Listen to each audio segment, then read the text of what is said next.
Hello my dear students, today's topic जो आज हम डिस्कस करने वाले हैं वो है human digestive system.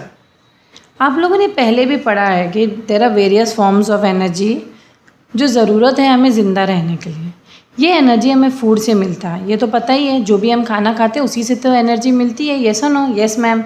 The process of obtaining and using food substances is called nutrition. तो इसी प्रोसेस को हम न्यूट्रिशन कहते हैं। किस प्रोसेस को न्यूट्रिशन कहते हैं? The process of obtaining food and using food substance. जो फूड हम खा रहे हैं और किस तरह खा रहे हैं और उस फूड को हम कैसे एनर्जी के लिए यूज़ करते हैं, इसको हम कहते हैं, क्या कहते हैं? Nutrition. Why we need food? क्या रीज़न है? फूड क्यों चाहिए हम लोगों को? बेसिकली खाना क्यों खाते ही हैं? ना खाए, एक दिन आप लोग खाना ना खाओ, जी लोगे? यस मैम, जी लेंगे। एक दिन कोई बात नहीं, आराम से जी लेंगे। 2 दिन ना खा के देखो, जी लोगे? यस मैम, 2 दिन भी। इसी तरह 10 दिन मत खाओ तो क्या होगा? एक टाइम आएगा आप लोग को वीकनेस फील होगी। क्यों? क्योंकि we need food for energy, growth and repair of worn out और इंजर्ड सेल। जो भी सेल्स इंजर्ड हुए उनको सही करने में भी एनर्जी लगती है। Maintenance of chemical composition of cell में भी एनर्जी लगती है। Raw materials for synthesis of enzymes और हॉर्मोन्स। तो अगर एंजाइम हार्मोन है बॉडी के अंदर, उसको सिंथेसाइज करना यानी कि उसको ब्रेक डाउन करना, उसके लिए रॉ मटेरियल फूड ही देता है। क्योंकि फूड से हमें क्या क्या मिलते हैं? बहुत सारे न्यूट्रिएंट्स मिलते हैं। ऐसा ना, इस वजह से, ठीक है। बाद में प्रोटेक्शन फ्रॉम डिजीज़ से भी हम बच जाते हैं। अब न्यूट्रिएंट्स एंड फूड, तो ये न्यूट्रिएंट्स है कौन कौन से जो हमें काम आते हैं बॉडी के लिए? तो basically carbohydrate, fats, proteins, vitamins और मिनरल्स, ये 5 मेन टाइप्स ऑफ न्यूट्रिएंट्स हैं। कौन कौन से? Carbohydrates, fats, proteins, vitamins and minerals are the nutrients of main nutrients of the food। इसके अलावा रफेज भी है जो हमें फ्रूट्स और वेजिटेबल के छिलके से मिलते हैं, ठीक है। Food is any substance which contains the nutrient. Food क्या होता है? वो सब्सटेंस जिसमें न्यूट्रिएंट्स मिलता है। अगर हमें ये न्यूट्रिएंट्स चाहिए तो हमें मिलेगा क्या? खाने से मिलेगा, हवा से नहीं, खाने से। कार्बोहाइड्रेट्स को हम एनर्जी फूड भी बोलते हैं। अक्सर तुम लोग दाल, चावल ये सब खाते हो। शुगर, आलू, मटर, हरी सब्जी, ड्राई फ्रूट्स, ये सारी चीज़ें गुड सोर्सेज ऑफ कार्बोहाइड्रेट्स है। तो सोर्सेज यहाँ पे लिखा है जिससे हमें कार्बोहाइड्रेट मिलता है। बहुत सारे processed food like bread, sweets, pizza, burger, jam, noodle, jelly are rich in carbohydrate, ठीक है। लेकिन कार्बोहाइड्रेट को हम एनर्जी गिविंग फूड क्यों बोलते हैं? क्यों बोलते हैं एनर्जी गिविंग फूड कार्बोहाइड्रेट्स को? इसलिए बोलते हैं क्योंकि इससे हमें एनर्जी मिलती है, ठीक है। और basically they are formed in green plant during photosynthesis. इसीलिए अक्सर जो भी खाना हम खा रहे हैं, अक्सर जो हम दाल, चावल या फ्रूट्स भी, थोड़े बहुत ड्राई फ्रूट्स वगैरह, ये सब प्लांट से तो मिलते हैं। Carbohydrates actually are the compounds of carbon, hydrogen and oxygen. समझ में आया? यस मैम, समझ में आया। नेक्स्ट है सोर्सेज ऑफ कार्बोहाइड्रेट्स, वो भी मैंने पढ़ा दिया। उसके बाद जो सेकेंड न्यूट्रिएंट जो हम पढ़ने जा रहे हैं वो है fats. Fats are energy rich food. अब वो एनर्जी फूड था, ये एनर्जी रिच फूड है, तो बहुत ही ज़्यादा एनर्जी देता है। They are also compose of carbon, hydrogen and oxygen, but oxygen content is much less as compare to carbohydrate, ठीक है। इसमें क्या है, क्या दोनों में डिफरेंस है? इसमें ऑक्सीजन कंटेंट कम है कंपेयर टू बाकी कार्बन और hydrogen. Fats produce more energy than carbohydrates, समझे। इसीलिए जंगल में अगर तुम खो गए, 10 दिन खाना नहीं खाए, तो दुबले होके क्यों आते हैं? क्योंकि जो फैट तुम्हारे बॉडी में है वो यूज़ अप होता है। इसीलिए अगर पहले से मोटे हो तो थोड़ा बहुत जो फैट है वो तुम्हें काम आ जाएगा, क्योंकि उसमें जो एडिपोस टिश्यूज़ होते हैं बॉडी के अंदर, ये फ़ैट को स्टोर करते हैं जो तुम्हारे वक्त ज़रूरत पे काम आता है। फ़ैट बहुत सारा उसका फंक्शन है, सिर्फ यही नहीं है, ये भी है कि वो हमें बॉडी को शेप देता है, इंसुलेट करता है। ये सब हम डिटेल में तो नहीं जाएंगे, बस इतना पढ़ेंगे कि इनके एग्जाम्पल्स क्या क्या हैं और कितना एनर्जी ये देता है। 1 mole of fats release 9.45 calories of energy, where 1 mole of carbohydrate only releases 4.2 kilo calorie energy, ठीक है। एग्जाम्पल क्या है फैट का? किससे मिलते हैं?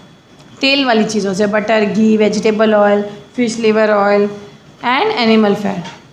प्रोटीन्स की बात करो तो proteins are the body building food, इसीलिए बॉडी बिल्डर ज़्यादा खाते हैं प्रोटीन्स को, ये सुनो, पता है कि नहीं आप लोगों को बॉडी बिल्डिंग फूड क्यों बोलते हैं प्रोटीन को? क्योंकि प्रोटीन्स एक तो ऑर्गेनिक मॉलिक्यूल्स हैं जिसमें carbon, hydrogen, oxygen and nitrogen ये भी होता है।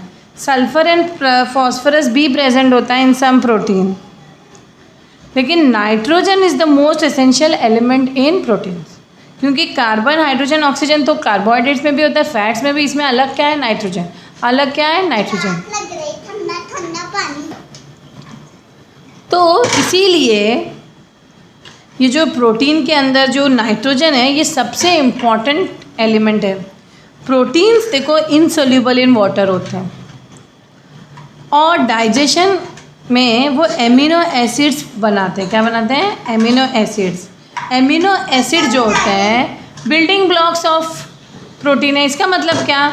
बहुत सारे एमिनो एसिड के जो ब्लॉक्स हैं वो मिलके क्या बनाते हैं? प्रोटीन। इसका मतलब ये है, ठीक है, बहुत सारे एमिनो एसिड्स ओके मिल के प्रोटीन बनाते हैं। और सोर्सेस क्या है? कहाँ से मिलेगा? Milk, curd, paneer, meat, fish, eggs, nuts, pulses, ये सारी चीज़ें रिच सोर्सेज ऑफ प्रोटीन है। पल्सेस यानी कि दाल अलग अलग मिल के, ओके। अब प्रोटीन्स याद रखना स्टूडेंट्स, जितना ग्रोथ एंड डेवलपमेंट है बॉडी में, जितना हमें लंबा होना है, ये सब जब लंबाई वगैरह, हाइट वगैरह में प्रोटीन्स देती है, मसल बढ़ाती प्रोटीन है। Moving further are vitamins. Vitamins are the protective food. इनको क्या बोला जाता है? Protective food. ये ना बॉडी के मेंटेनेंस के लिए बहुत इंपॉर्टेंट है, जैसे अच्छे बाल हो, अच्छी स्किन हो, ग्लोइंग स्किन हो, और ग्रोथ के लिए भी इम्पॉर्टेंट है। इसीलिए देखो खाना जो मेन जीने के लिए ज़रूरी है वो कार्बोहाइड्रेट्स है और फैट्स है और प्रोटीन, लेकिन जो मतलब अपने आप को और मतलब अच्छा हाइब्रिड बनाना है तो विटामिन्स भी ज़रूरी है। खैर वो लोग खुद ना help the body in proper use of carbohydrate, fats and proteins करते हैं। They play an active role in many chemical reaction that takes place in our body, okay. Our body needs vitamin A, B, C, D, E. B complex is a group of several vitamins as B1, B2, B6, यानी कि ए, B, C, D, ई के ये सब हमारे main vitamin है। B जो है ना, B is divided into B1, B2, B6, B9, B12, यानी कि बी के ही बहुत सारे कैटेगरी है, ठीक है, याद रखना, ठीक है। Since our body can make only 2 vitamin, that is vitamin D and K, other vitamin are essentially required to be present in our food, क्योंकि बाकी विटामिन हमारी बॉडी नहीं बनाती है।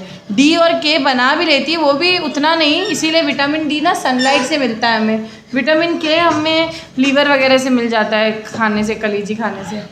नेक्स्ट है मिनरल्स। मिनरल्स भी एक इम्पॉर्टेंट न्यूट्रिएंट्स है, जैसे कि नहीं मिनरल्स जो है calcium, iodine, iron, phosphorus, sodium, fluorine, ये सारे छोटे छोटे क्वांटिटी में हमें ज़रूरी होती है। हाँ ज़्यादा क्वांटिटी में नहीं है, थोड़े बहुत। ऐसे नहीं कि तुम लोग विटामिन और मिनरल ही खाओ दिन भर, क्योंकि इससे इतनी ताकत नहीं मिलती हमें, है ना। तो ये छोटे छोटे क्वांटिटी, एक बैलेंस डाइट होना बहुत ज़रूरी है, वो मैं बताऊंगी वो क्या होता है। Each one is essential for proper growth of body and to maintain good health. Example calcium and phosphorus are essential for bone formation, हड्डी बनाने के लिए कैल्शियम, फॉस्फोरस, और दांतों के भी फॉर्मेशन के लिए ज़रूरी होती है। आयरन जो है खून बढ़ाने के लिए ज़रूरी होती है। सोडियम और पोटेशियम बदन का water balance in the body maintain करने के लिए ज़रूरत है। इसीलिए जब भी हम लोग को दस्त वगैरह हो जाते हैं, लूज मोशंस, पानी बहुत जाता है बॉडी से, हम लोग इलेक्ट्रोलाइट्स पीते हैं, ORS पीते हैं, जिसमें पोटेशियम और सोडियम का कंटेंट होता है, क्योंकि वो बॉडी से लॉस हुआ होता है, तो इसीलिए हम लोग ये पीते हैं, ठीक है। और अगर कार्बोहाइड्रेट, फैट्स एंड प्रोटीन्स के बारे में कुछ और बताऊं तो इनको हम मैक्रो न्यूट्रिएंट्स बोलते हैं, ठीक है। लेकिन विटामिन्स एंड मिनरल्स को हम माइक्रो न्यूट्रिएंट्स बोलते हैं, ठीक है। डाइटरी फाइबर्स की बात करो, जैसे रफेज है, are cellulose fibres which we get from vegetables, salads, fresh fruits and whole grain, ठीक है। Roughage is essential for proper bowel movement, prevents constipation and reduce acidity in stomach. तो roughage का भी बहुत इंपॉर्टेंट रोल है, क्योंकि roughage हमें fruits और वेजिटेबल्स के छिलकों से मिलते हैं, इसीलिए सेल्यूलोज फाइबर्स, एंड सेल्यूलोज तो हमें प्लांट में ही मिलेगा ना, एनिमल सेल में तो मिलेगा नहीं, तो प्लांट से ही हमें सेल्यूलोज फाइबर्स मिलते हैं, जो हमारे पेट का सफा करता है, यानी कि डाइजेशन अच्छा करता है, टॉयलेट अच्छा होती है, समझ में आया। जब भी टॉयलेट ना हो तो अच्छे से रफेज खाना, फ्रूट्स वेजिटेबल्स खाना, खीरा वगैरह या एप्पल वगैरह। Nutrition and steps in nutrition. Nutrition जैसे मैंने डिफाइन किया था, is the process by which living organisms obtain और synthesize their food and convert into simple. So what is nutrition? It is the process by which living organisms obtain or synthesize their food and convert into simple absorbable substances that can be utilized by body cells. यानी कि जो भी हम खाना खाते हैं उससे हमें खाना ब्रेक होता है बॉडी में, और इस तरह की से उसमें सिंपल एब्जॉर्बेबल सब्सटेंस निकलता है कि बॉडी उसको, बॉडी के सेल, हर सेल को न्यूट्रिएंट ज़रूरी होती है, वो चाहे वो एब्जॉर्ब कर ले। ठीक है, okay. Steps in nutrition. The food we take contains macromolecules of carbohydrate, fats and protein. The body can utilize them only when these complex macromolecules are broken down into simple soluble molecule. यानी कि नहीं, हम कुछ भी खाते हैं इसका ये नहीं कि हम उसको निगल लेते हैं। डाइजेशन मुंह से ही स्टार्ट होता है, हम उसको पहले चबाते हैं, फिर ईसोफेगस से जाता है ना, फिर धीरे धीरे वो इंटेस्टाइन में, स्टमक से इंटेस्टाइन में जाएगा, इंटेस्टाइन का जो वॉल है उसको एब्जॉर्ब करेगा। तो एक पूरा प्रोसेस होता है। तो जो प्रोसेस इन्वॉल्व होता है, पहला स्टेप है इंजेशन, कि हम खाना खाते हैं, इनटेक होता है खाने का, उसको इंजेशन कहते हैं। नेक्स्ट है डाइजेशन, मतलब जो भी खाना खाते हैं उसका ब्रेक डाउन होता है, यानी कि जो भी कॉम्प्लेक्स इनसोल्युबल ऑर्गेनिक कंपाउंड है उसको simple soluble molecules by the action of digestive enzymes, मतलब एंजाइम्स की मदद से खाने को तोड़ा जाता है पेट के अंदर। फिर मुंह से ही स्टार्ट होता है, मुंह में भी एंजाइम्स होते हैं, सलाइवरी ग्लैंड होता है, सलाइवा भी होता है, उससे खाना मिक्स होता है। मुंह से जो बात करूँ मैं तो माउथ से स्टार्ट होता है ना। माउथ में क्या क्या होता है, अगर माउथ की बात करो तो सलाइवरी ग्लैंड, ठीक है। तो डाइजेशन, जैसे मैंने कहा, बड़े बड़े सब्सटेंसेस छोटे मोटे में तोड़ते हैं। Absorption is the process by which simple molecules of digested food are taken into blood through the intestinal wall. यानी कि जो भी खाना तुमने खाया उसको एब्जॉर्ब करना है, कौन करता है? इंटेस्टाइन करता है। इंटेस्टाइन अपने वॉल्स में उसको एब्जॉर्ब करता है। एसिमिलेशन क्या होगा, देखो ये वाला, ये आपका डायग्राम देखो पूरा, यहाँ पे इस डायग्राम से पता चल जाएगा आपको क्या पता चल रहा है। यहाँ पे माउथ से डाइजेशन चालू होता है। माउथ में, ये डायग्राम एग्जाम में आ सकता है। माउथ में आपको, माउथ के बाद टंग में सलाइवा छोड़ता है, उसमें खाना टूटता है, चबाते हैं ना। कोई अब कुछ खा रहे हो उसको डायरेक्ट निगलोगे तो नहीं, उसको पहले चबाओगे, फिर वो चबा के ईसोफेगस से जाता है। और जब वो खाना जाता है ना, एक तरीके से जाता है, क्योंकि यहाँ पे जो मसल्स होते हैं, स्फिंक्टर मसल्स होते हैं, इस तरीके से जाता है, ओके, और स्टमक में पहुँच जाता है। स्टमक से फिर वो स्मॉल इंटेस्टाइन में जाता है। देखो पीछे से स्मॉल इंटेस्टाइन में पूरा खाना, उसका जो इंटेस्टाइन का वॉल है, स्मॉल इंटेस्टाइन के वॉल है, उसको एब्जॉर्ब कर लेता है, फिर लार्ज इंटेस्टाइन में जाता है, और फाइनली जो वेस्ट होता है वो रेक्टम और एनस के थ्रू बाहर आता है। यानी जो पॉटी होती है हमारी, एनस के थ्रू बाहर आती है। तो ये इस पूरे को हम alimentary canal and it's associated glands बोलेंगे। ठीक है, very very very very important. तो पहला स्टेप क्या था? इंजेशन। दूसरा स्टेप क्या था? डाइजेशन। तीसरा स्टेप था एब्जॉर्प्शन। नेक्स्ट है एसिमिलेशन। जो भी खाना एब्जॉर्ब हुआ है, न्यूट्रिएंट्स एब्जॉर्ब हुआ है by body cell for energy, उसको मतलब जो भी एब्जॉर्ब हुआ है न्यूट्रिएंट्स, जो सेल ऑब्जॉर्ब किए हैं, वो अब उसको सिंथेसाइज करेंगे, उसको यूज़ करेंगे। ठीक है, और लास्ट प्रोसेस है इजेशन और डिफिकेशन, यानी कि जो पॉटी होती है हमारी, is the removal of undigested solid part of the body in the form of faeces from the anus. ठीक है, ह्यूमन डाइजेस्टिव सिस्टम की अगर डिटेल में बात करो तो जैसे मैंने कहा माउथ से ही शुरू होता है। तो माउथ में the food we eat is broken down into what? Into simple molecules by the digestive system. The digestive system has following two groups of organs: alimentary canal and digestive glands. So alimentary canal is a 9 meter long coiled fluid tube about open at both ends. कितना है? 9 metre long. अभी मैंने आपको photo दिखाया था ना, ये 9 metre long है। कितना है? It is a 9 metre long what, coiled food tube, क्या बोलेंगे इसको पूरा, 9 मीटर लॉन्ग coiled food tube with mouth which starts at the mouth and ends at the what, anus. Okay, it is divided into buccal cavity. देखो कहाँ का क्या, it is divided into buccal cavity. में थोड़ा फोटो छोटा करती हूँ. देखो buccal cavity, then tongue, pharynx. देखो buccal cavity, pharynx, ईसोफिगस और फूड पाइप. ईसोफिगस का दूसरा नाम क्या है, फूड पाइप, क्योंकि खाना यहीं से जाता है ना, सो इससे उसका दूसरा नाम है फूड पाइप. फिर स्टमक, फिर स्मॉल इंटेस्टाइन, स्टमक, ये देखो ये स्टमक है, ये स्मॉल इंटेस्टाइन है और ये लार्ज इंटेस्टाइन है. फाइनली क्या है, रेक्टम एंड एनस. अब ये स्मॉल इंटेस्टाइन, ये अपेंडिक्स और शीशम, ये भी याद रखना. ये देखो ये वाला पार्ट लीवर, गॉलब्लैडर, ये एक्स्ट्रा है, ठीक है. और माउथ के अंदर सलाइवरी ग्लैंड्स होते हैं, ये आप लोग को पता होना चाहिए.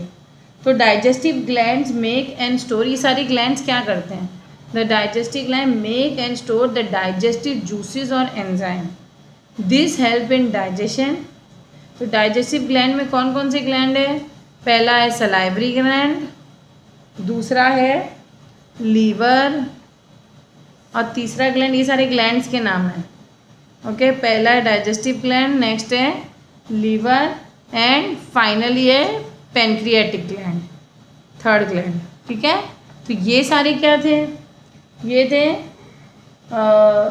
ये डिवीजन था और ये ग्लैंड्स का डिवीजन है. ठीक है, समझ में आया.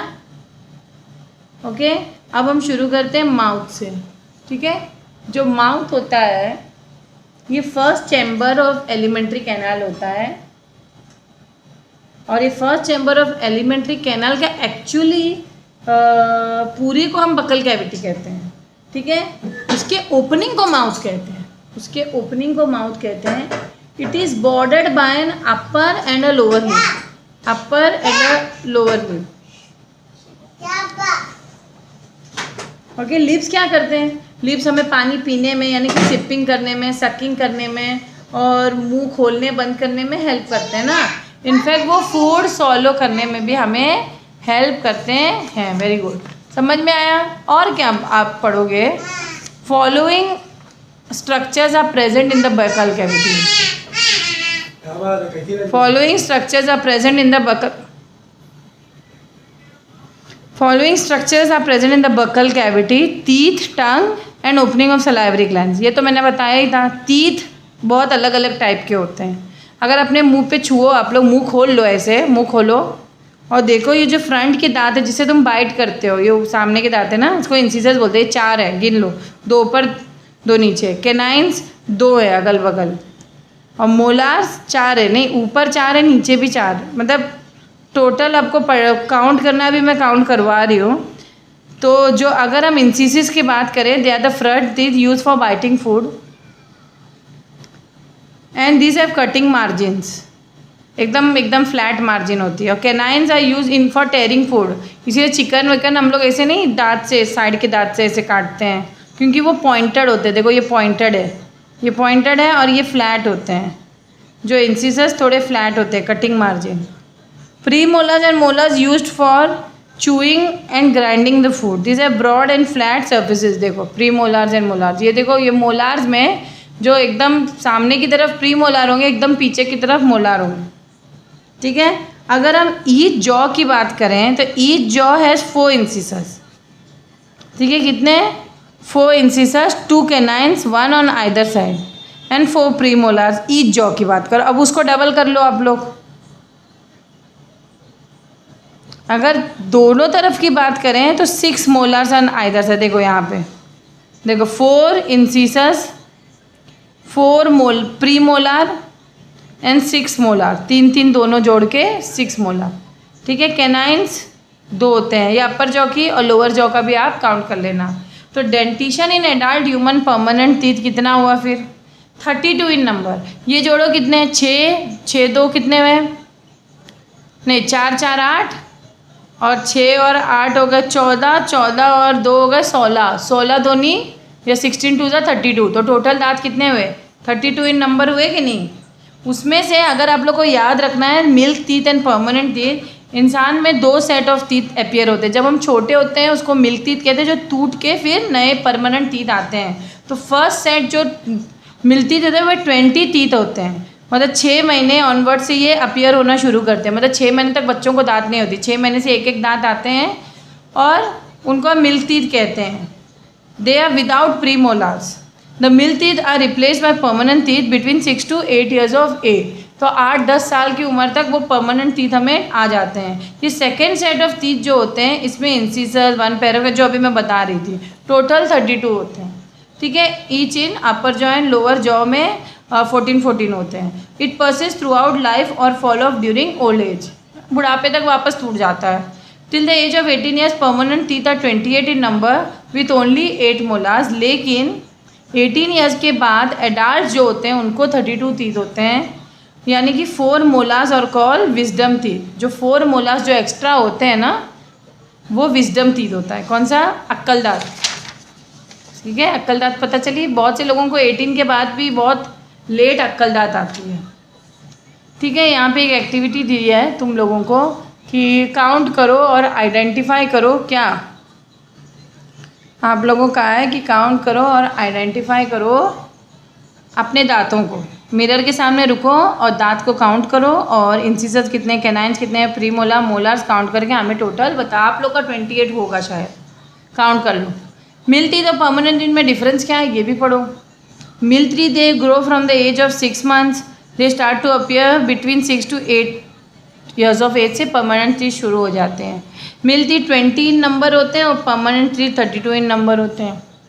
दे do not have pre molar teeth, they have 6 molars in jaw. ठीक है, they fall off and are replace by permanent teeth. लेकिन अगर परमानेंट टीथ गिर गए तो उसको हम रिप्लेस नहीं कर सकते, फिर वो ऐसे ही रहता है। बहुत से लोगों को नहीं कम दांत होते हैं, टूट जाते हैं एक्सीडेंट से या सड़ने से या कैविटी लगने से उखाड़े जाते हैं। तो वो अगर परमानेंट टीथ निकाले गए तो फिर वो दोबारा रिप्लेस नहीं होता है। अगर हम टंग की बात करो तो टंग को एक फ्लैशी मस्कुलर ऑर्गन होता है which is attach to the floor of the mouth. ठीक है, tongue has taste buds which identify okay sweet वाला टेस्ट सामने होता है, salt, bitter and sour taste. तो ये चारों टेस्ट हमें पता चलते हैं। ठीक है, इसीलिए जो भी स्वीटनेस हमें चेक करना है ज़बान की स्टार्टिंग में टच करते हैं। मेन फंक्शन क्या होता है टंग का? टंग सिर्फ बड़बड़ करने के लिए नहीं होता है, उसका अपना एक काम होता है कि वो खाने को टेस्ट करता है। फिर दूसरा मेन काम होता है सलाइवा, यानी कि जो थूक होती है आप लोगों की, it mixes with food during chewing. नहीं, मिक्सर में अगर कोई चीज़ पीसनी है आप लोग पानी डाल के मिक्स करते हो, उसी तरह जो नेचुरल जो माउथ में जो निकलता है पानी उसको कहते हैं सलाइवा, जो कि खाने को चूई करने में हेल्प करता है, चबाने में हेल्प। चू मतलब चबाना। It pushes the food towards the teeth for chewing. ठीक है, और tongues help in swallowing the food also, निगलने में हेल्प करता है। It helps in speaking also, सिर्फ मैंने कहा बड़बड़ाने के लिए नहीं, बाकी काम करने के लिए भी हेल्प करता है। फेरिंग्स क्या होता है? फेरिंग्स कहाँ पे होता है स्टूडेंट्स? यहाँ पे होता है, ये देखिए फेरिंग्स होता है। ठीक है, इसको हम फेरिंग्स बोलते हैं। क्या बोलते हैं? फेरिंग्स। अगर pharynx is a funnel shape, देखो ना फनल की तरह दिख रहा है, फनल शेप पैसेज या food channel and air channel cross ही जाता है। इसीलिए कभी कभी खाना ना नाक से निकल आता है, इधर से घुस के इधर से निकल आता है, इसीलिए आराम से चबाया करो। ठीक है, कभी कभी पानी भी निकल आता है मुंह से जाके नाक से, क्योंकि इनका जो कॉमन चैनल है ना for the passage of air and food. ठीक है, देख cross food channel continues in the neck. फिर जो फूड होता है वो चैनल नेक में कंटिन्यू हो जाता है। Okay, as oesophagus. Its opening is called gullet. Oesophagus के ओपनिंग को हम क्या कहते हैं? गलट। यहाँ ओपनिंग को हम कह सकते हैं ईसोफिगस के गलट या ग्यूलेट। ओके, एयर चैनल और विंड पॉय फॉर्म्स द लैरिंग्स। तो लैरिंग्स यहाँ पे दिया गया नहीं, जब मैं रेस्पिरेशन पढ़ाऊंगी तो आप लोग को बताऊंगी कि नाक के पीछे के हिस्से से लैरिंग्स निकलता है जो कि लंग से कनेक्टेड होता है, जो वो हम दूसरे चैप्टर में पढ़ेंगे, लैरिंग्स एंड ट्रैकिया, वो मैं बाद में बताऊंगी आप लोग को। ओके, उसकी ओपनिंग को हम ग्लोटिक्स कहते हैं।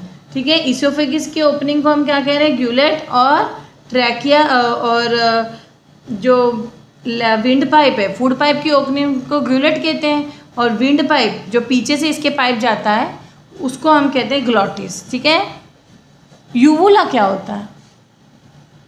The opening of trachea in pharynx, the opening of trachea, देखो यहाँ पे फेरिंग्स है, फ्रेंगरिंग्स की ओपनिंग यहाँ है, तो यहाँ पे यूवुला मिलेगा आपको। तो is guarded by a muscular flap, मतलब एक ढकना, मतलब एक मस्क्यूलर फ्लैप होता है यहाँ पे, इसके पीछे ये इसोफिगस है, इसके पीछे फूड पाइप, फूड पाइप ये है, विंड पाइप पीछे से जा रहा है। अब तो opening of trachea in the pharynx as a flap, जिसको हम कहते हैं यूवुला, कॉल्ड एपिग्लोटिस और यूविला, जिसको हम एपिग्लोटिस और यूविला कहते हैं। इट क्लोजेज द ग्लोटिस, देखो स्टूडेंट इसका एक डिजिटल वीडियो भी ले लेना। ठीक है, it closes the glottis while we swallow to avoid entry of food into the windpipe, यानी कि जैसे ही खाना हम खाते हैं तो ग्लोटिस क्या करता है, ताकि वो खाना सिर्फ फूड पाइप में जाए, इसलिए ये अपने आप को विंड पाइप वाला ढक लेता है ताकि खाना विंड पाइप में न जाए। समझ में आया? Similarly it closes the gullet when we, और जब सांस लेते हैं तो वो ग्यूलेट यहाँ की ओपनिंग होती है और ग्लोटिस यहाँ की ओपनिंग होती है। तो एपिग्लोटिस को बंद करता है, यूवुला को बंद किया जाता है जब हम खाना खाते हैं, और ग्यूलेट को बंद किया जाता है जब हम सांस लेते हैं, क्योंकि फेरिंग्स के अंदर दोनों चीज़ें जाती, खाना पानी, लेकिन ये खाना जो है वो फूड पाइप से जाएगा, और इसके पीछे से एक विंड पाइप होता है जिससे हवा जाता है, जो हम रेस्पिरेशन में पढ़ेंगे। ठीक है, इसोफिगस को हम फूड पाइप कहते हैं, वो हमें इस चैप्टर में डिटेल में पढ़ना है। वो 25 सेंटीमीटर लॉन्ग होता है। कितने सेंटीमीटर लॉन्ग होता है? 25 सेंटीमीटर लॉन्ग होता है। ठीक है, और एक मस्कुलर ट्यूब होता है। फूड जो है इसमें से ऐसे ना स्लाइड होके जाता है, देखिए एकदम से नहीं स्लाइड होता है, इस तरीके से पेरिस्टाल्टिक, मतलब ऐसे नहीं निगलते वक्त मुँह ऐसे करो निगलो, मतलब एक तरीके से खाना जाता है, ऐसे ऐसे करके एक वेव की तरह खाना जाता है। उस मूवमेंट को हम पेरिस्टाल्टिक मूवमेंट कहते हैं। वेरी वेरी इंपॉर्टेंट, इस खाने का मूवमेंट फूड पाइप के कैसे जाता है? Peristalsis. So no digestion occurs in oesophagus. Oesophagus भले पार्ट है डाइजेशन का, लेकिन वो क्या कोई डाइजेशन नहीं करता है। पेरिस्टाल्सिस क्या होता है?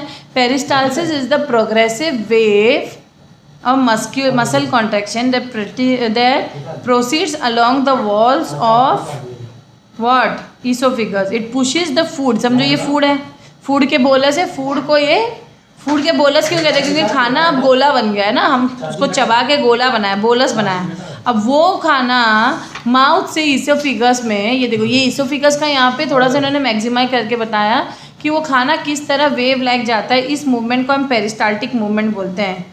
ओके, कि वो खाने को किस तरह वेव की तरह आगे की डायरेक्शन में ढकेला जा रहा है। ठीक है, कॉन्ट्रैक्शन और रिलैक्सेशन करके मसल का। समझ में आया? नेक्स्ट है स्टमक। स्टमक तो आप लोग जानते होते हैं क्या है? जे शेप मस्कुलर इलास्टिक बैग। ये देखो ये डायफ्राग्राम है, ये डायफ्राग्राम है, it lies below the diaphragm. और ये किस शेप का है? किस शेप का है? ये एक इलास्टिक बैग की तरह, जे शेप इलास्टिक बैग की तरह होता है।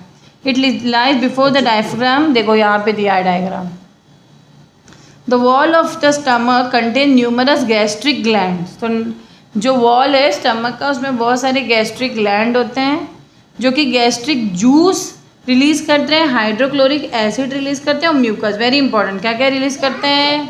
गैस्ट्रिक जूस, HCl और म्यूकस। कभी भी याद रखो, हर इस पार्ट का फंक्शन आपको आना चाहिए। गैस्ट्रिक जूस तो खाने को मिक्स करने में हेल्प करता है। हाइड्रोक्लोरिक एसिड है ना, जर्म्स, पेट में जो जर्म्स है ना उसको मारने में हेल्प करता है। अगर आप लोगों के बाथरूम में आपको जर्म्स को मारना, आप लोग एसिड डालते हो ना, तो पेट के अंदर नेचुरल कुदरती गॉड ने एसिड भेजा है, वो है HCl। जो भी खाना हम खाते हैं नेचुरली जर्म्स उसमें मर जाते हैं। और म्यूकस यानी कि जरा सा ना ऐसे स्टिकी स्टिकी चीज़। जो म्यूकस क्या करता है पता है? जो स्टमक के लाइनिंग को प्रोटेक्ट करता है from the action of HCl, क्योंकि HCl मौजूद है तो वो स्टमक के लाइनिंग को ख़राब कर सकता है। इसीलिए म्यूकस जो है protects the lining of the stomach from the action of HCl। समझ में आया? तो स्टमक का क्या फंक्शन है स्टूडेंट? स्टमक तो खाने को स्टोर करता है, इसीलिए हम लोग खाना खाने के 4-5 घंटे तक भूख नहीं लगती है हमें। ताकि वो खाना स्टोर रहता है स्टमक में। बहुत से लोगों को भूख लगती है हर 1 घंटे में, वो अलग बात है, उनका डाइजेशन नहीं हो रहा है सही से, लेकिन बहुत से लोगों को भूख नहीं लगती है, प्रॉपर 4 घंटे के बाद ही लगती है। तो खाना ढंग से खाया करो एक ही बार में, ठीक है। And churns the food into the fine pulp called कायम। तो खाना जब डाइजेस्ट, जैसे नहीं मुंह में वो बोलस बनता है फूड और पेट में बनता है कायम, जो खाना चर्न हो गया है, मिक्स हो गया, उसको हम कायम कहते हैं। It secretes gastric juice to aid in digestion of protein. तो गैस्ट्रिक जूस जो है प्रोटीन्स के डाइजेशन में हेल्प करता है। It secretes HCl to make food acidic for the action of enzyme. तो HCl जो है फूड का एसिडिक करता है ताकि उसमें एंजाइम का एक्शन हो, यहाँ तक कि जम्स को भी मारता है। तो स्पिंक्टर मसल्स क्या होते हैं? पेट के अंदर sphincter is a ring of circular muscle fibre around an opening. When sphincter muscles contract, the opening is closed. The cardiac sphincter guards the opening of the esophagus into the stomach and the pyloric sphincter guards the opening of stomach into the duodenum. तो जैसे ही हमें पता है stomach के ये नीचे वाला part, जो स्मॉल इंटेस्टाइन का स्टार्टिंग वाले पार्ट को हम डिओडेनम कहते हैं, क्योंकि स्मॉल इंटेस्टाइन, इसके बाद तो स्मॉल इंटेस्टाइन आने वाला है ना, स्टमक के, देखो स्टमक के बाद स्मॉल इंटेस्टाइन आता है, तो इस ओपनिंग को हम स्फिंक्टर मसल यहाँ पे मौजूद होता है हर ओपनिंग पे। तो ये पार्ट को हम डिओडेनम कहते हैं, फिर हम जेजुनम कहते हैं, फिर हम इलियम कहते हैं, ओके। और इलियम जो होता है वो longest part of the intestine होता है। Duodenum C shape part of the intestine, देखो इस तरह सी शेप होता है, ठीक है। ये वाला पार्ट है ना, देखो यहाँ पे मैग्नीफाई करके दिखा, स्टमक से कनेक्टेड होता है और वो बाइल जूस और पेनक्रियाटिक जूस को क्या करता है, ले लेता है। कहाँ से? लीवर से बाइल जूस लेगा और पेनक्रियाटिक जूस पेनक्रियास से ले लेता है। और जो जेजुनम होता है इंटेस्टाइन, देखो इंटेस्टाइन जो स्मॉल इंटेस्टाइन जो होता है स्टूडेंट 3 में डिवाइडेड है। जो पहला पार्ट है उसका वो है क्या, डिओडेनम, नेक्स्ट है जेजुनम और उसके बाद है इलियम, ठीक है। डिओडेनम जैसे मैंने कहा स्टार्टिंग पार्ट है, सी शेप्ड है और बाइल जूस और पेनक्रियाटिक जूस रिसीव करता है। जेजुनम उससे नीचे वाला पार्ट है, वो 2.5 मीटर या 8 फीट लॉन्ग है और 4 सेंटीमीटर वाइड है, बट नैरो देन डिओडेनम, ठीक है। डिओडेनम से नैरो है लेकिन। और जो इलियम वो लॉन्गेस्ट पार्ट है, मतलब जो थर्ड पार्ट इलियम है वो सबसे लंबा है।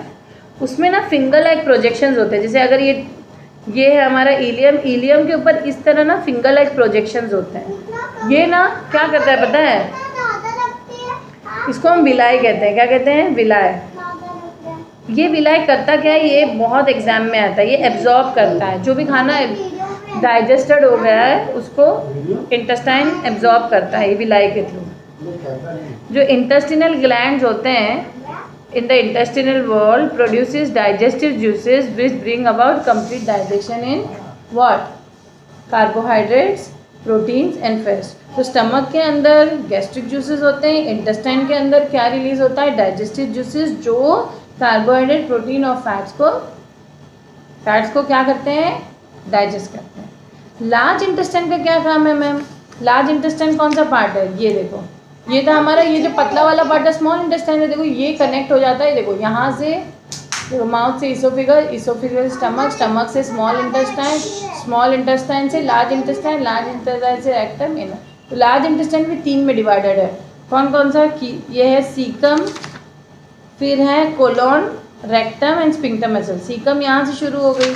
अब ये जो कैल्शियम कह दो, सीकम कह दो, कैल्शियम कह दो, is a small pouch. It is poorly developed and non-functional in man. It is the place for digestion of cellulose of food. From caecum arises a blind tube, the vermiform appendix. ठीक है, जो appendix ना आप लोगों को पता है इसका यूज़ नहीं होता है, लेकिन अगर ये ख़राब हो जाए तो इसको निकालना पड़ता है। अपेंडिक्स का ऑपरेशन सुना होगा ना आप लोगों ने, ठीक है। खैर लार्ज इंटेस्टाइन 1.5 से 1.8 मीटर है, 5 to 6 फीट लॉन्ग ट्यूब। ये ना थोड़ा सा चौड़ा होता है ना स्मॉल इंटेस्टाइन से, और it lies in the abdominal and pelvic cavities of the body. It is divided into caecum, colon या काइकम, कोलॉन एंड रेक्टम. कोलॉन जो होता है ये इन्वर्टेड यू शेप ट्यूब होता है, divided into 4 parts. Inverted U shape tube हुआ ना, ये पूरा कोलॉन है। ओके, देखो ये काइस्कियम है, ये कोलॉन है, और नेक्स्ट वाला पार्ट हमारा कौन सा था, रेक्टम। ये ठीक है, काइशियम उल्टा, colon and rectum. Colon is an inverted U-shaped tube divided into 4 parts, namely ascending colon, transverse colon and descending colon। देखो ना, ascending colon, transverse colon and descending colon, समझ में आया। रेक्टम 20 सेंटीमीटर का होता है, लॉन्ग ट्यूब, जो कि एनस में ओपन होता है। ठीक है, फंक्शंस ऑफ लार्ज इंटेस्टाइन क्या है, लार्ज इंटेस्टाइन का काम क्या है भाई, it absorb water and some salts from the food. Okay, पहला पॉइंट हो गया। दूसरा point, it converts undigested food into faeces और स्टूल, या जो लैट्रिन है आप लोग की। It expels faeces from anus, anus से निकल जाती है यही फीसिस या स्टूल्स या latrine. The process is called egestion and defecation. ठीक है, नेक्स्ट है सलाइवरी ग्लैंड्स। डाइजेस्टिव ग्लैंड्स के अंदर बाकी ग्लैंड सलाइवरी ग्लैंड है। अभी तक हम लोग ने स्टमक वगैरह पढ़ा था। ठीक है, अब हम सलाइवरी ग्लैंड को पढ़ेंगे जो माउथ में है। ठीक है, यहाँ पे सलाइवरी ग्लैंड्स होते हैं, ये थूक रिलीज़ करती है, सलाइवा रिलीज़ करती है। ये जो salivary gland it opens into buccal cavity, they secrete saliva. और सलाइवा का क्या काम है कि टंग को मॉइस्ट रखता है, फूड को च्यू करने में हेल्प करता है, स्वॉलो करने में हेल्प करता है। Saliva contains enzyme salivary amylase. हर ग्लैंड में एंजाइम ज़रूर होंगे। ठीक है, एंजाइम वो होते हैं जो रिएक्शन आगे बढ़ाने में या पीछे या रोकने में हेल्प करते हैं, मतलब वो इनडायरेक्टली हेल्प करते हैं। एक हेल्पिंग हैंड होता है ना, घर में जैसे काम वाले नहीं होती हेल्पिंग हैंड, उसी तरह एंजाइम एक हेल्पिंग हैंड। लीवर तो आप लोग जानते ही हो, ये largest gland in the body है। लीवर जानते हो ना। तो देखो स्टूडेंट, लीवर कहाँ पे है, राइट साइड पे कि left side of the body पे, जल्दी बताइए। सबसे पहले वो लार्जेस्ट ग्लैंड है और right side of the body पे है, इस ना, देखो लार्जेस्ट ग्लैंड है, right side of the body पे है। ठीक है, डिओडेनम से चिपका हुआ है थोड़ा सा, तो बाइल जूस उसमें रिलीज़ हो जाता है, ये याद रखना। मैंने कहा ना डिओडेनम जो है बाइल जूस और पेनक्रिया के जूस दोनों इंटेस्टाइन में हेल्प करते हैं डाइजेशन में। फिर वो इंटेस्टाइन के अंदर एब्जॉर्प्शन के लिए छोटे छोटे विलाय होते हैं इलियम वाले पार्ट पे, वो एब्जॉर्ब कर लेते हैं फूड और एसिमिलेशन हो जाता है। ठीक है, तो ये एक रेडिश ब्राउन ऑर्गन है जो कि लार्जेस्ट ग्लैंड है हमारे बॉडी का, और डायफ्राम के नीचे राइट साइड पे होता है, और एब्डोमिनल कैविटी में प्रेजेंट होता है in the right side. Okay, और उसका मेन प्रोडक्शन होता है bile juice which is stored in the gall bladder. देखो यहाँ पे एक गॉल ब्लैडर होता है, यह बाइल जूस रिलीज़ करता है। गॉल ब्लैडर क्या रिलीज़ करता है, बाइल जूस, थोड़ा पिलपिला कलर का होता है, बहुत ज़रूरी होता है बाइल जूस, डाइजेशन में हेल्प करता है। वो जूस डिओडेनम अपने अंदर ले लेता है। Okay, is released in duodenum through common bile duct when required, जब ज़रूरत है डिओडेनम में। Pancreas is a pink colour leaf shape gland, it lies in U shape loop. देखो यू शेप लूप में वो स्टमक और लार्ज इंटेस्टाइन के बीच में रहता है, और पेनक्रियाज ये पत्ते की तरह दिखता है, दिख रहा है कि नहीं, पत्ते की तरह। ठीक है, तो इसका स्ट्रक्चर भी तुम लोगों को पता होना चाहिए, डायग्राम तो बनाना है तो स्ट्रक्चर तो पता ही होना चाहिए। और क्या, it is a U-shaped loop of duodenum. It contains enzymes for digestion, or it contains enzymes for digestion of sugar, fats and proteins। ठीक है, इतना याद रखना। और वो पैनक्रियाटिक जूस रिलीज़ करते हैं, ये भी यहाँ पे लिख देना, pancreas release pancreatic juice. Saliva, देखो 3 ग्लैंड्स हैं, पहला salivary gland, salivary gland release saliva, कौन सा जूस, सलाइवा। फिर नेक्स्ट है liver, liver release bile juice, pancreas release pancreatic juice. ये याद रखना आप लोग, सबके थोड़ा थोड़ा फंक्शन याद रखना। नेक्स्ट है लीवर का डायग्राम, आपको पता होना चाहिए। देखो ये डायग्राम है, ये देखो लीवर का राइट लोब है, लेफ्ट लीवर लोब। ठीक है, यहाँ पे गॉल ब्लैडर है, ये गॉल ब्लैडर में कॉमन बाइल डक्ट है, यहाँ से लीवर से जो बाइल आता है ना वो डिओडेनम में जाता है, और पेनक्रियास से जो पेनक्रियाटिक जूस आता है ना वो भी डिओडेनम में जाता है, जो कि फाइनली, क्योंकि डिओडेनम इंटेस्टाइन का पहला पार्ट है ना, ये याद रखना। अब प्रोसेस ऑफ न्यूट्रिशन में इंजेशन में food is taken into alimentary canal through mouth which you food by teeth and taste with tongue. Then digestion में in the various parts of alimentary canal digestion of food starts in the buccal cavity right from the moment we take our first bite of food. Digestion in buccal cavity.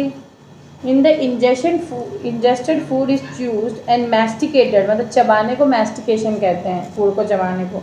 In the buccal cavity, mucus in saliva moist कर देता है food को और lubricate करता है food को, एकदम सख्त नहीं बनाता है, lubricate बनाता है. It makes it soft so that it is easily swallowed. Salivary amylase present in saliva breaks starch into maltose. तो जो salivary amylase है, जो salivary amylase क्या करता है, ब्रेक्स स्टार्च, जो भी स्टार्च है उसको किस में कन्वर्ट करता है, माल्टोस में. SSM याद रखना. सलाइवरी अमाइलेज स्टार्च को माल्टोस में कन्वर्ट करता है. स्टार्च मतलब हम सिंपलर, देखो मैंने क्या कहा, स्टार्च एक कॉम्प्लेक्स कार्बोहाइड्रेट है, उस माल्टोस एक सिंपल कार्बोहाइड्रेट, इनके सिंपल कंपाउंड है. तो वो कोई भी फूड हो ना, वो कॉम्प्लेक्स से सिंपल में हमें ब्रेक करना है, उसके लिए हमें सलाइवरी एंजाइम्स की ज़रूरत होती है. यहाँ पे सलाइवरी अमाइलेज वो काम कर रहा है. ठीक है.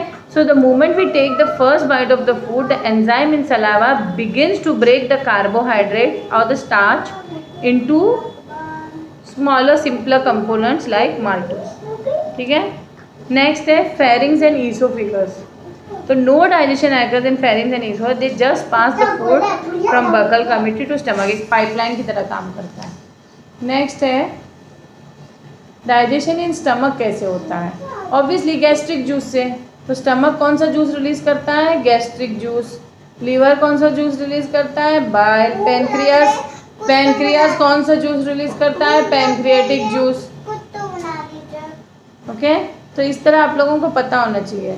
तो इसमें देखिए HCl का फंक्शन पर्टिकुलर मैं पहले भी बता चुकी हूँ. पेट में HCl होता है जो कि food, it makes food acidic for the action of gastric enzyme, ताकि वो एसिडिक करने के बाद ही एंजाइम्स पे एक्ट कर सकते हैं. It makes destroy bacteria present in the food. HCl activates propepsin. जो HCl है वो प्रोपेप्सिन को एक्टिवेट करता है. किस में एक्टिवेट करता है, पेप्सिन में. और ये जो पेप्सिन एंड प्रोरेनिन दोनों मिलके क्या करते हैं, इंटू रेनिन. क्या करते हैं, इंटू रेनिन. खैर पॉटी तो लास्ट में बनने वाली है, इल्लू के हिसाब से लोग पॉटी करते हैं. अब ये सब जब वेस्ट मटेरियल हो जाएगा तभी तो उसकी पॉटी बनेगी. पहले तो ये कन्वर्जेंस होगा. तो पहले HCl प्रोपेप्सिन में कन्वर्ट होता है, प्रोपेप्सिन उसको पेप्सिन एंड प्रोरेनिन और प्रोरेनिन इंटू रेनिन. अब it controls opening and closing of the pyloric aperture. ये भी मैंने आपको स्टार्टिंग में बताया था. इसका आप लोग डिजिटल वीडियो ज़रूर देखना. ठीक है. आगे बढ़ो. ये एग्जैक्टली होता कैसे, मैं एरो वाइज दिखाती हूँ. पेप्सिन जो है वो किस लिए यूज़ होता है, पी से पेप्सी याद रखना. इट ब्रेक्स और hydrolysis the protein molecules into peptones. मतलब पेप्सिन क्यों ज़रूरी है हमें. HCl जो है प्रोपेप्सिन को एक्टिवेट करता है भैया कि तुम पेप्सिन में कन्वर्ट हो जाओ. और वो पेप्सिन एक ऐसा एंजाइम है, पेप्सिन एक ऐसा एंजाइम है जो प्रोटीन को पेप्टोन्स में कन्वर्ट करता है. क्योंकि प्रोटीन हम हजम नहीं कर पाते, उसको हजम करने के लिए पेप्सिन एक एंजाइम है, हेल्प करता है, जो हमें पेप्टोन्स और प्रोटियोसिस में उसको कन्वर्ट करके फिर हम हजम कर पाते हैं. यानी कि प्रोटीन को हजम करना है तो हमें उसे पेप्टोन और प्रोटियोस में कन्वर्ट करना पड़ता है. और वो करने के लिए हमें पेप्सिन एंजाइम चाहिए. वो पेप्सिन एंजाइम आने के लिए हमें HCl चाहिए, क्योंकि HCl प्रोपेप्सिन को एक्टिवेट करता है जो इनडायरेक्टली पेप्सिन को एक्टिवेट करता है. और रेनिन एक ऐसा एंजाइम है, वो HCl और कैल्शियम आयंस मिल के रेनिन जो है helps in the digestion of milk protein, क्योंकि मिल्क में भी प्रोटीन होता है. तो मिल्क प्रोटीन कौन डाइजेशन करने में हेल्प करता है, कौन सा एंजाइम, मिल्क प्रोटीन.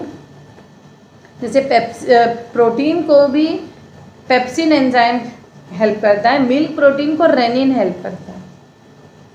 किस में कन्वर्ट होता है, वो डाइजेस्टेबल फूड में हेल्प कन्वर्ट कर देता है. लेकिन रेनिन बनता कैसे है, HCl और कैल्शियम से.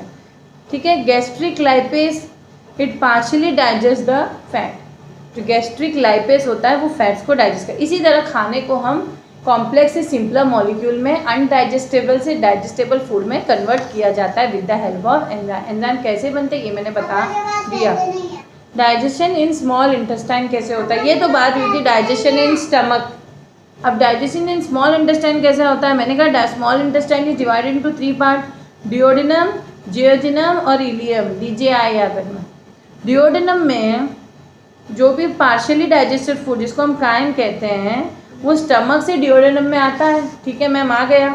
उसके बाद में जो बाइल जूस डिओडिनम में आ जाता है, मैंने बताया था ना गॉल ब्लैडर से बाइल जूस आता है, और पेनक्रियाटिक जूस जो पेनक्रियास से आता है, देखो लीवर से और पेनक्रियास से, यहाँ से बाइल जूस, यहाँ से ये क्या है पेनक्रियाटिक। दोनों चीज़ कहाँ आता है, इंटेस्टाइन का स्टार्टिंग पार्ट ये क्या है, सी शेप्ड। क्या है ये डिओडिनम में आके वो कायम से मिक्स होके क्या बनाता है, फूड को डाइजेस्ट करता है। तो फंक्शन ऑफ बाइल जूस क्या है, बहुत इंपॉर्टेंट है। Bile neutralises acidity of the कायम इन द डिओडिनम, क्योंकि एसिडिटी होती है ना कायम में, क्योंकि कायम को HCl ने एसिडिक बनाया है, तो उसका एसिडिटी कौन न्यूट्रलाइज करता है, bile juice. It makes chyme alkaline, यानी कि बेसिक बनाने की कोशिश करता है for the actions of enzymes of pancreatic and intestinal juice. Bile emulsifies fat, fat को इमल्सिफिकेशन करता है, फैट को ब्रेक डाउन करने में हेल्प करता है, फैट को स्टोर भी करता है, and prepares them for the action of enzyme. Store नहीं करता है बल्कि बेसिकली इमल्सिफाई करके उसको एंजाइम के एक्शन के लिए प्रिपेयर करता है। Digestion bye enzymes and pancreatic juice. तो ट्रिप्सिन एंड क्रीमोट्रिप्सिन, ट्रिप्सिन और क्रीमोट्रिप्सिन ये प्रोटीन्स को पॉलीपेप्टाइड्स में ब्रेक करते हैं। किसमें,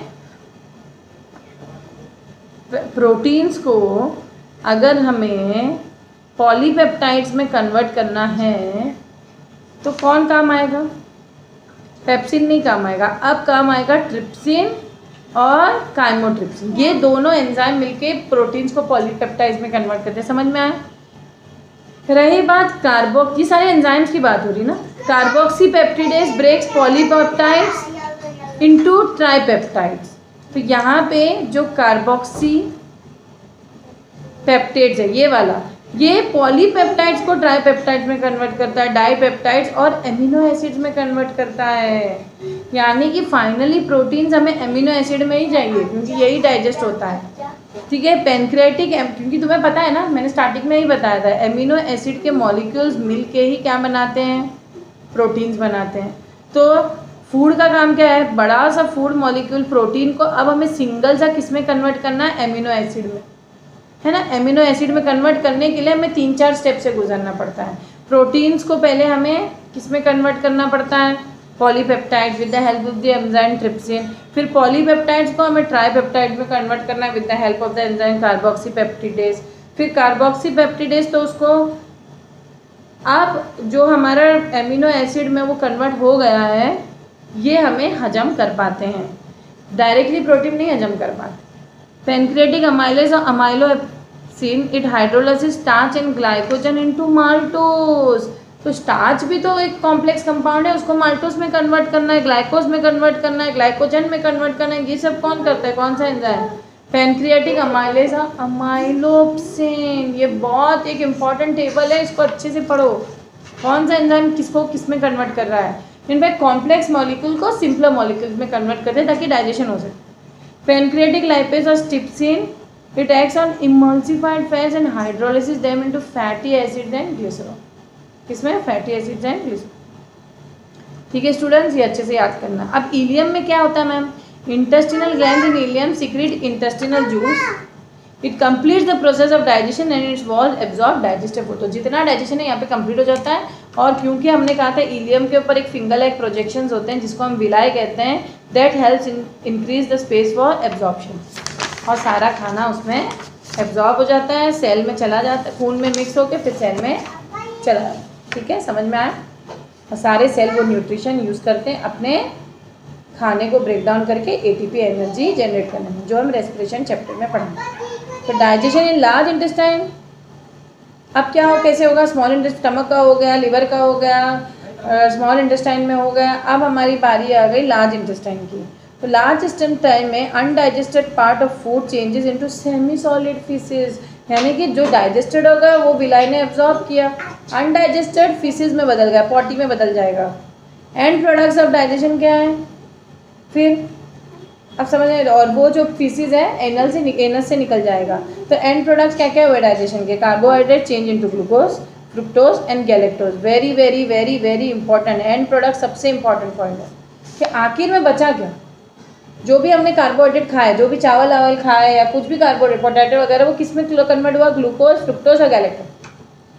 जो भी प्रोटीन खाए वो मैंने कहा एमिनो एसिड में कन्वर्ट हुए, और जो भी फैट खाए वो फैटी एसिड्स में कन्वर्ट। ठीक है, तीन चीज़ें, कार्बोहाइड्रेट्स ग्लूकोज, फ्रुक्टोज और गैलेक्टोज में कन्वर्ट हुआ, प्रोटीन्स एमिनो एसिड में कन्वर्ट हुआ, और फैट्स फैटी एसिड। ये हमारे एंड प्रोडक्ट्स ऑफ डाइजेशन है। चलो मैम डाइजेशन तो हो गया, अब एब्जॉर्प्शन देखते हैं। एब्जॉर्प्शन तो मैंने कहा था ना इंटेस्टिनल विलाई करवाता है, ये देखो फिंगर लेग प्रोजेक्शन। तो जो glucose, fructose, galactose, amino acid, vitamin, ये सारे जो विलाई प्रेजेंट होते हैं इंटेस्टिनल वॉल पे, वो एब्जॉर्ब करते हैं। विलाई के अंदर लिम्फ वेसल और लैक्टियल्स भी होते हैं for the absorption of glycerol and fatty acids. तो modification in small intestine for efficient absorption, it is extremely long and present a large absorbing surface to the food, है कि नहीं, इतना लंबा होता है स्मॉल इंटेस्टाइन ताकि ज़्यादा देर तक एब्जॉर्प्शन होते रहे फूड, इसीलिए स्मॉल इंटेस्टाइन वैसे मॉडिफाई हुआ। It absorb surface is further increase by the presence of numerous villi. तो जो भी विलाई के अंदर खाना एब्जॉर्ब होता है, it is lining is very thin,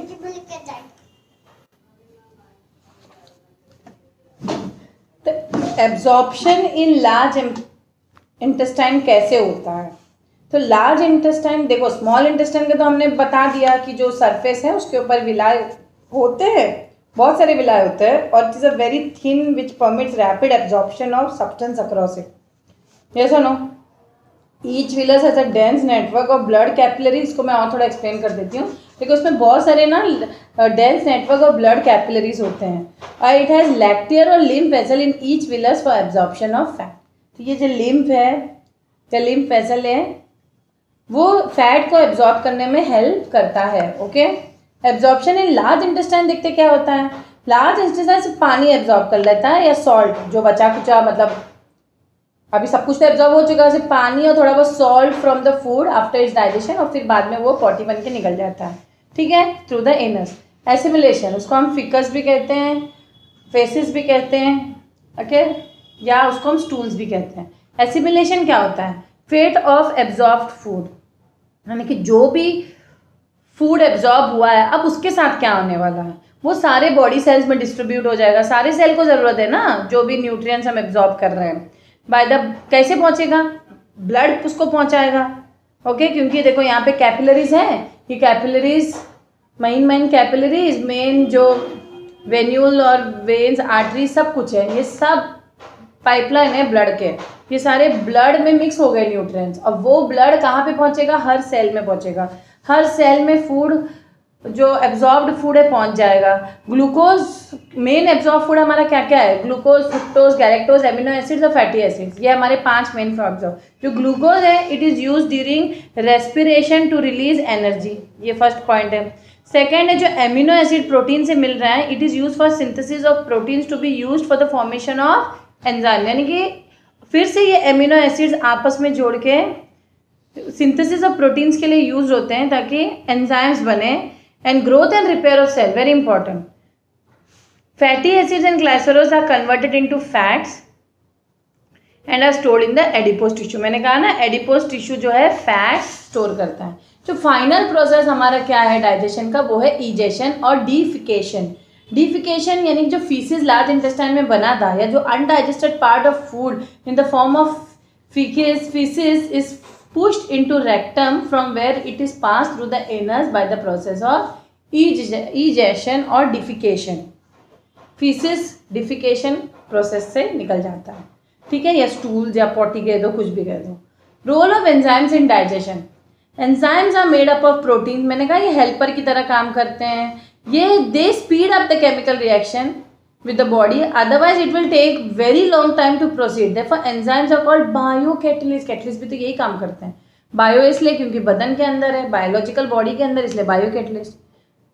Digestive juices also contain a number of enzymes which have an important role in digestion. They catalyze or speed up the digestion of food by breaking into basic units. The digestive enzymes are called hydrolytic enzyme. Or what are they called? Hydrolytic enzyme. तो enzyme का काम ही है, यही है कि reaction में एक catalyst की तरह उसको हेल्प करे ताकि रिएक्शन फटाफट हो जाए. ठीक है. इनडाइजेशन, ये सारे क्वेश्चन आप लोग खुद से सॉल्व करना है. अब इनडाइजेशन के बारे में मैं बता रही हूँ. What is indigestion? It is the feeling of pain और डिस्कम्फर्ट इन द स्टमक. कभी कभी पेट में दर्द नहीं होता आपके अपर एब्डोमेन में, तो ये क्यों होता है? इसको हम डिस्पेप्सिया भी कहते हैं. उसका मेन कॉमन सिम्टम क्या है?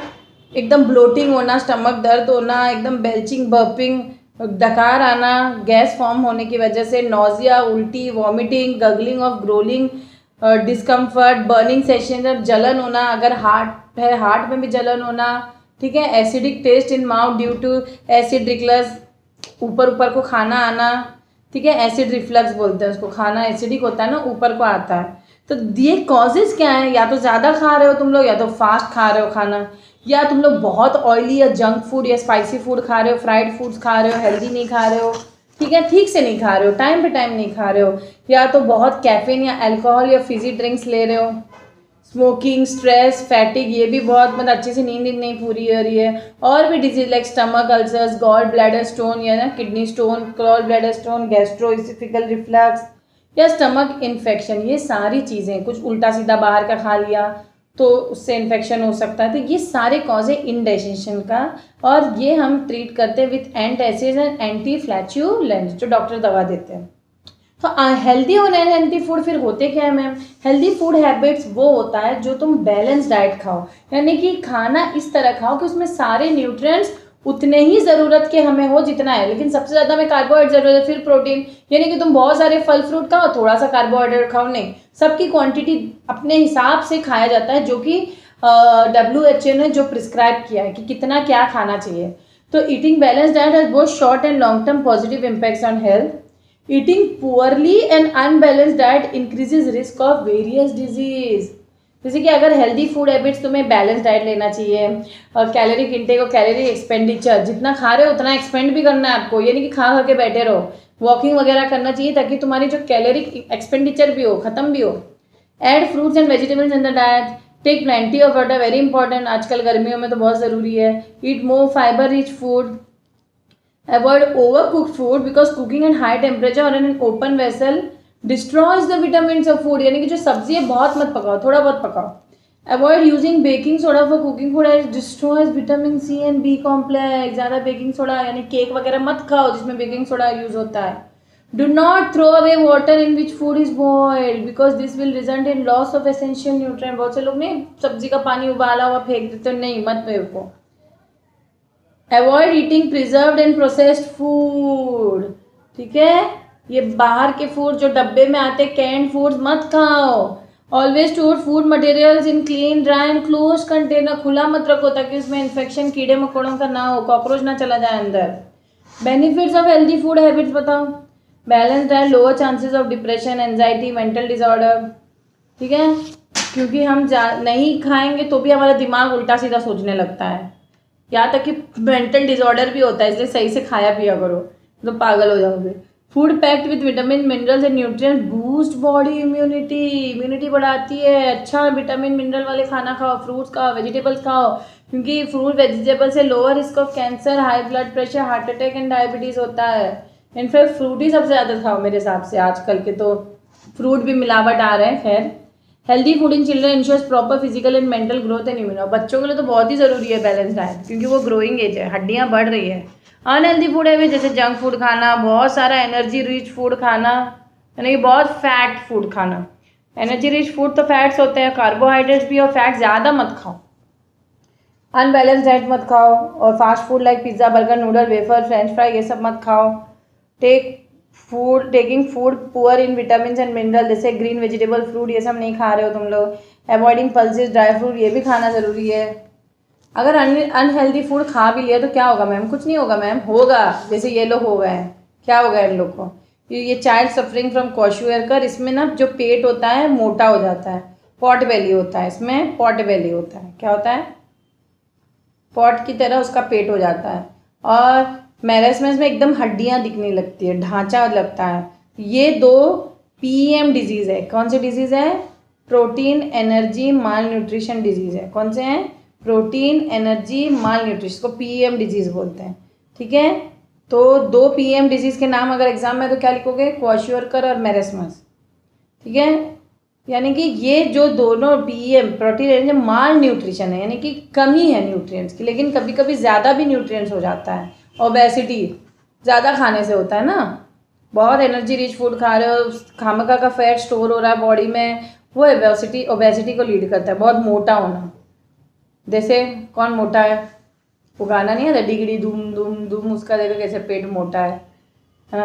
अंडर न्यूट्रिशन की बात करो, जब body less than required nutrients मिल रहा है, इससे भी बॉडी अंडर न्यूट्रिशन और सिक हो जाता है। माल न्यूट्रिशन तो मैंने बताया ही है कि एक से ज़्यादा न्यूट्रिएंट्स का कमी होना, ये ज़्यादातर होता है जब हम अनबैलेंस डाइट लेते हैं। अब प्रोटीन माल न्यूट्रिशन से हमें क्वेश्चुअरकर होता है, और प्रोटीन एनर्जी माल न्यूट्रिशन से हमें मैरेस्मस, दोनों पीएम में ही आता है। ठीक है, child suffering from kwashiorkor show stunted growth, pot like belly and also mental retardation and swollen face.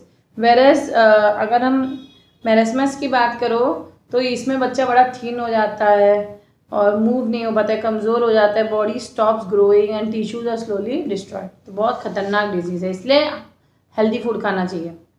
Veg to keep oneself healthy, proper dietary और फाइबर्स खाओ, पानी पियो, हेल्दी फूड खाओ, बैलेंस डाइट खाओ, take diet in combination with variety of food items. अपना जो plate है ना, ग्रीन वेजिटेबल्स भी होने चाहिए, इसमें सब टाइप की डाइट होना चाहिए, न्यूट्रिएंट्स प्रॉपर प्रोपोर्शन में होना चाहिए। Eat a balance diet, the diet which contain, what is a balance diet? Definition इधर है, द डाइट विच कंटेन। अगर डेफिनेशन पूछा बैलेंस डाइट का, व्हाट इज बैलेंस डाइट, तो क्या लिखोगे तुम लोग? द डाइट, यहाँ से शुरू करो, the diet which contains all the essential nutrients in the just the right proportion is called a balance diet. ये आंसर होगा। ठीक है, the composition of a balance diet varies from person to person depending upon sex, age, group and profession. Depend करता है ना किसकी body को कितना खाना चाहिए, तो वो अपने डॉक्टर से पूछिए कितना खाना चाहिए, कितना बैलेंस डाइट। तो energy required by the body वो ज़रूरी है, उस हिसाब से खाना खाओ, उस हिसाब से बैलेंस डाइट लो। Materials to repair the damage cells और टिश्यूज इन अ बॉडी, उस हिसाब से बैलेंस डाइट लो। Material required for growth and reproduction. तो ये सारे की पॉइंट्स थे जो हमने पढ़े इस चैप्टर में। कैसे डाइजेशन होता है, कैसे इनडाइजेशन होता है, कैसे टीथ हमारे 4 टाइप्स के होते हैं। ठीक है, एंजाइम्स और बायोकेटलिस्ट के बारे में पढ़ा, और इनफैक्ट हमने हाइजीन के बारे में भी और हेल्दी फूड के बारे में भी पढ़ा। I hope you have understood the chapter. Thank you.